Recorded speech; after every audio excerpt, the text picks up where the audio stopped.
Assalamualaikum warahmatullahi wabarakatuh. Waalaikumsalam warahmatullahi wabarakatuh. Minasan konbanwa. Konbanwa.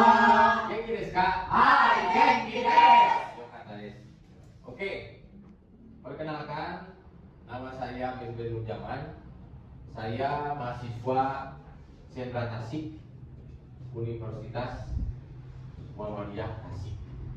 Yang mana hari ini saya akan melaksanakan menyelesaikan tugas dari mata kuliah teknologi pembelajaran, yang mana hari ini temanya adalah pendidikan di era zaman Jepang. Sebelum kita mulai presentasi, mari kita berdoa. Untuk berdoa mulai. Selesai. Baik, Sugiwa. Pertama-tama saya akan menyampaikan tentang sejarah pendidikan zaman Jepang. Spesifik waktu yang Jepang masuk ke Indonesia itu tanggal 8 Maret 1942, Belanda ditaklukkan oleh Jepang di Indonesia. Juga Jepang di Indonesia membuka sekolah rakyat, menghapus pengaruh kolonial Barat, dan memobilisasi rakyat Indonesia untuk pemenangan Perang Asia Timur. Jadi ini sejarah pendidikan zaman Jepang, yang mana Jepang ini membuka sekolah rakyat, yang mana pada waktu masih penjajahan zaman Belanda itu ada kasta dari status sosial ya.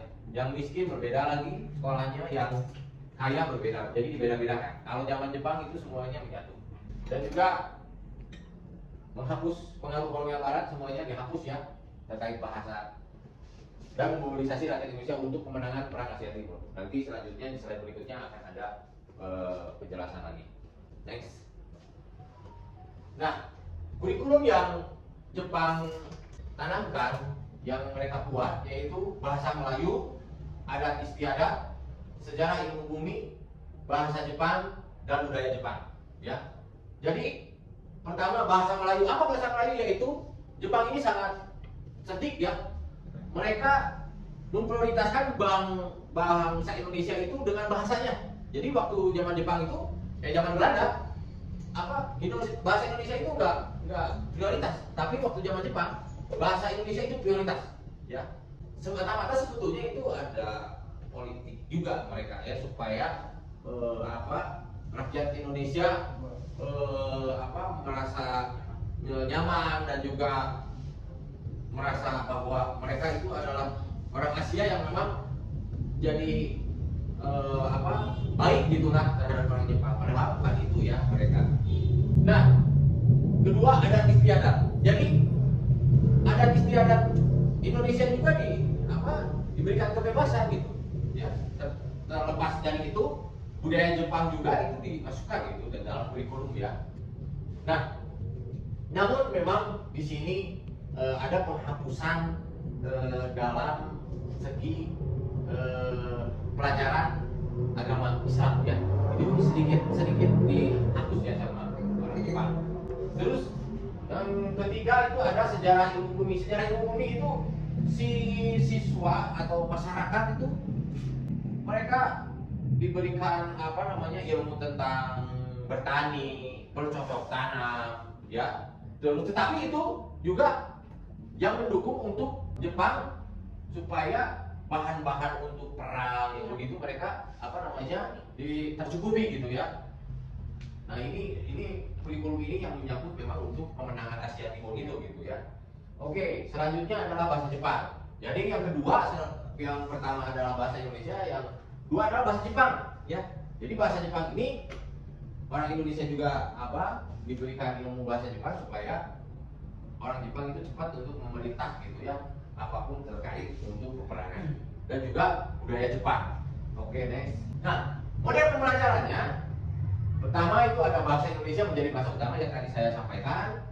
Yang kedua, melakukan oranga senam Taiso ya, yang mana kita sering lakukan ya. Terus tidak ada bahasa asing. Nah, di sini maksud tidak ada bahasa itu selain bahasa Indonesia dan bahasa Jepang, yang bekas atau yang dulu zaman Belanda, bahasa Belanda, bahasa Eropa itu semua dihapus. tidak ada bahasa asing selain bahasa Jepang, ya, semuanya dihapus. Dan juga model pembelajaran itu belajarnya itu perang-perangan gitu. Jadi siswa itu bukan ke wawasan yang lebih luas gitu. Ini mah untuk keperluan si Jepangnya itu sendiri untuk mempersiapkan dia pemenangan Asia Timur gitu. Jadi memang orang Indonesia cikal bakalnya TNI itu dari orang Jepang ini waktu itu mendirikan akademi peta itu yang nanti saya akan jelaskan lagi di slide berikutnya. Nah ini foto-foto model pembelajaran yang Jepang ya, semuanya hampir kemiliteran lah. Jadi pada waktu zaman Jepang itu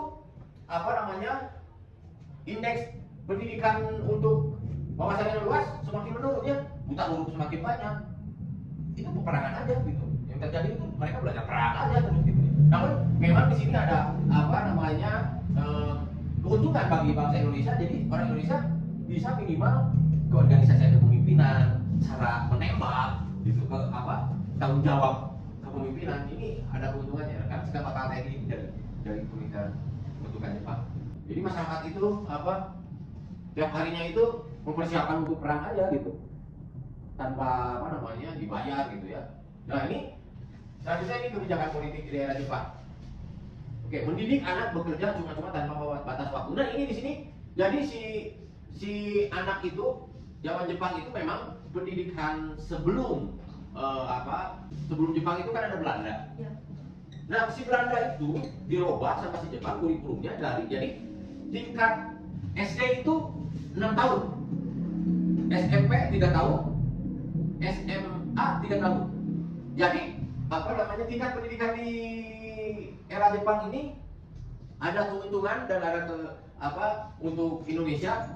Jadi anak-anak atau orang-orang yang ingin sekolah tidak melihat status sosialnya, mau yang miskin mau yang kaya semuanya bisa masuk, ya, mau ke SD, SMP, SMA semuanya bisa masuk. Namun itu juga tetap dalam pengawasan si Jepang ini gitu. Sekolah-sekolah asing ya waktu zaman Belanda semuanya dihapus ya. Terus sekolah-sekolah swasta juga tidak banyak diizinkan, harus lapor dulu ya. Jadi pada waktu itu banyak sekali sekolah yang belum tingkat. Dipakai apa gedung sekolahnya? Dipakai untuk asrama militer ya, gedung bahan-bahan untuk perang ya. Terus menanamkan jiwa kebangsaan sebagai penduduk sesama Asia. Nah ini menanamkan jiwa sebagai penduduk sesama Asia itu di Jepang itu ke orang Indonesia itu DPR gitu. Terus kita tidak orang Asia yuk yang sama-sama lah gitu. Terus menurut akhirnya tersentuh lah gitu ya masyarakat Indonesia. Terus kebijakan politik Jepang yaitu melatih perang-perangan guna membantu Jepang dalam perang Asia Timur yang tadi saya sudah jelaskan, menghapus semua bahasa Eropa. Nah, menanamkan jiwa Budi Sok.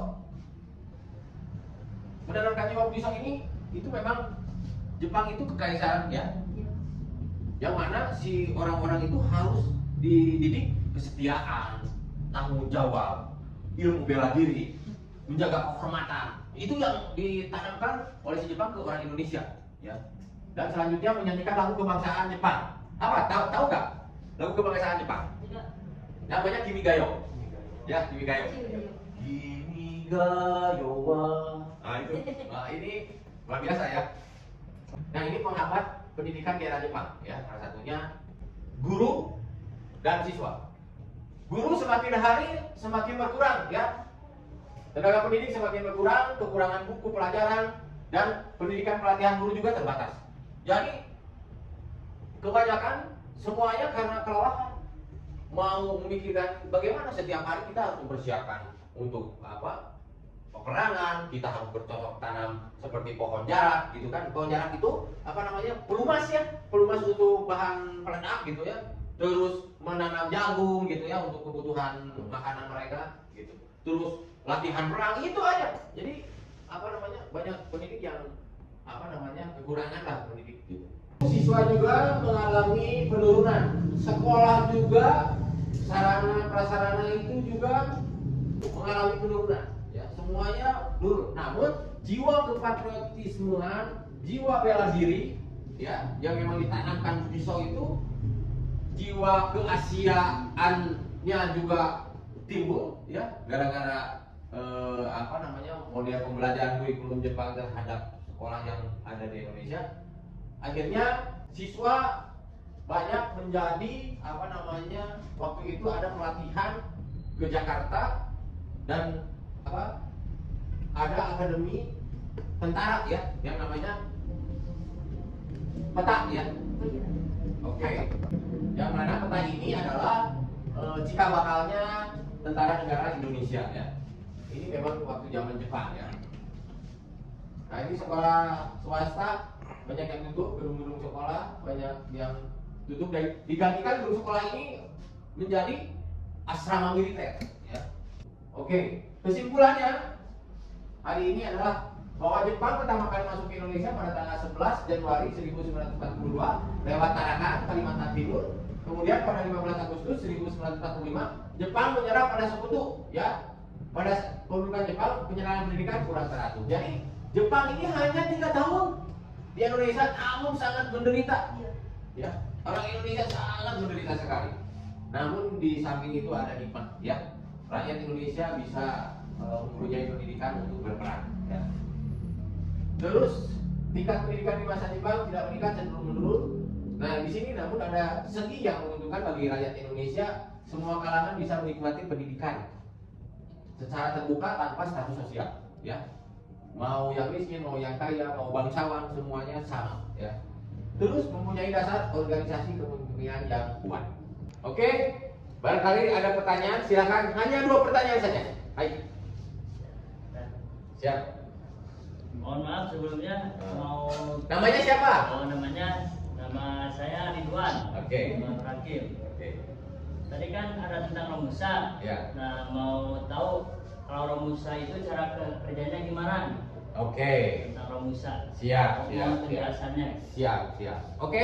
Satu lagi. Izin bertanya. Sensei kan ada pengalaman ke Jepang ya. Ya. Saya ingin tahu bagaimana tanggapan orang Jepang terhadap penjajahan yang mereka lakukan, nenek moyang mereka lakukan terhadap Indonesia dulu. Baik. Terima kasih. Oke. Saya akan menjawab pertanyaan pertama dari Kang Ridwan ya, yaitu bagaimana cara kerja dari yang namanya Romusa gitu ya. Romusa ini adalah pemaksaan terhadap rakyat Indonesia ya, secara tidak beri kemanusiaan ya, karena mau anak kecil, mau nenek-nenek, kakek, semuanya harus bekerja gotong royong tanpa dibayar ya, dan waktunya itu hampir setiap hari terus menerus gitu tanpa dibayar, makan pun seadanya. Jadi ini mereka juga tidak diberikan selayaknya orang bekerja gitu ya. Jadi ini secara paksa.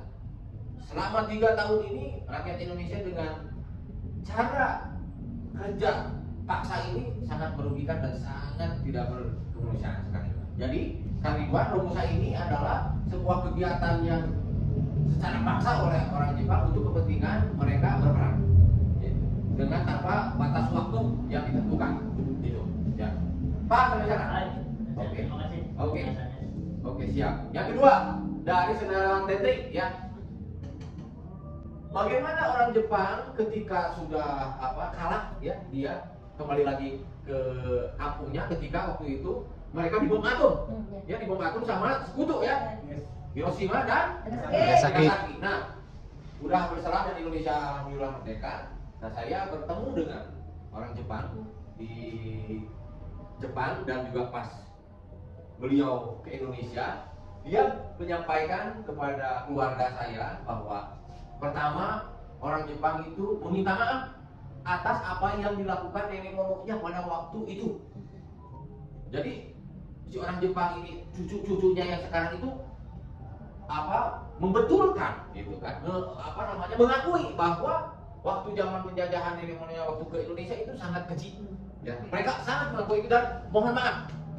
Ya, yang kedua, dia menyampaikan bahwa udah saatnya orang Jepang itu membantu orang Indonesia. Kenapa? Karena dari mulai pertama nenek moyangnya sudah melakukan hal yang keji. Yang keduanya, motor, mobil, semua teknologi yang ada di Indonesia itu orang Indonesia yang memakai sekarang dengan produk Jepang. Jadi orang Jepang itu sekarang harus benar-benar membantu orang Indonesia. Jadi kami ke sini waktu ke kampung saya, beliau namanya Kusino ya, Toshinari Kusino memberikan tanah untuk sekolah saya. Gitu ya, salah satunya itu. Jadi orang Jepang itu sendiri cucu-cucunya sekarang benar-benar mengakui dan sekarang ingin memberikan yang terbaik terhadap orang Indonesia. Itu yang di sana. Jadi mudah-mudahan tambah ke sini kita juga Indonesia semakin maju, teknologi semakin maju. Negara kita katanya 2045 itu menjadi negara keemasan, generasi emas ya. Ya mudah-mudahan terwujud karena kita ada keuntungan dalam demografi ya kita ya. Mudah-mudahan banyaknya milenial itu ya kan. Jadi kita harus mempunyai pandangan yang maju untuk kemajuan Indonesia. Termasuk kalian yang akan ke Jepang ya. Semoga ngambil di sana etos kerjanya, budaya Jepang yang bagusnya dibawa ke Indonesia untuk kemajuan Indonesia untuk kemajuan minimal diri sendiri, keluarga dan juga tetangga lingkungan. Ya. Itu saja sekian untuk hari ini presentasinya. Mudah-mudahan bermanfaat. Sekian dan terima kasih atas kehadiran semua. Wabillahi taufiq wal hidayah. Wassalamualaikum warahmatullahi wabarakatuh. Waalaikumsalam.